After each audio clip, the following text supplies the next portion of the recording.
আজ ছিল মকর সংক্রান্তি। তো আমি আগের দিন সকালে ২ কাপ চাল আর আধা কাপ বিউলির ডাল আমি ভিজিয়ে রেখেছিলাম। তো সন্ধ্যাবেলা আমি একটা স্মুথ পেস্ট বানিয়ে নিয়েছি। সারারাত আমি ঢাকনা দিয়ে রেখেছিলাম। তো সকালে খুব সুন্দরভাবে ফুলে উঠেছে।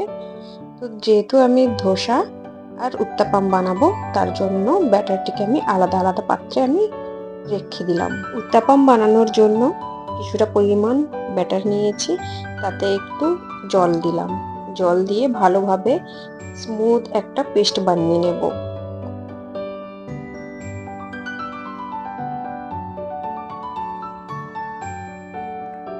এই ব্যাটারটিতে আমি এবার অল্প পরিমাণে একটু লবণ দেব টেস্ট অনুযায়ী।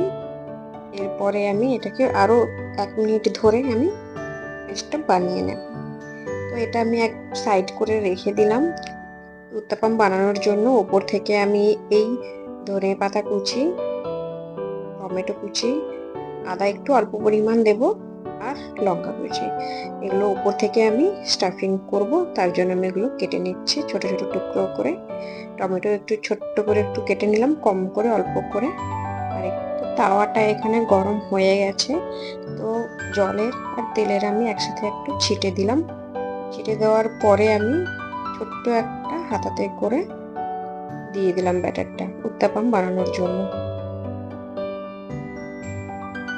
দেওয়ার পরে এটাকে আমি এই প্যানটাকে একটু এদিক ওদিক করে নাড়িয়ে নিলাম যাতে ভালোভাবে ছড়িয়ে পড়ে।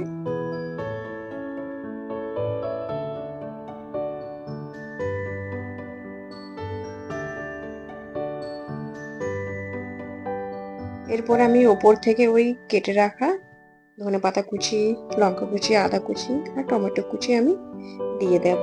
পেঁয়াজ দিলাম না, কারণ আজকে মকর সংক্রান্তি, তাই নিরামিষভাবেই বানাচ্ছি। এরপর ওপর থেকে আমি গ্রেট করা গাজর কুচি আর বিট আমি এভাবে গ্রেট করে দিলাম। দেখতেও ভালো লাগে আর খেতেও খুব সুস্বাদু হয়। উপর থেকে আমি এবার দিয়ে দেব অল্প পরিমাণে একটু তেল। এরপরে আমি ঢাকনা দিয়ে দেব। ২ থেকে ৩ মিনিট ঢাকনা দিয়ে একদম মিডিয়াম আঁচে এটা আমি হতে দেব।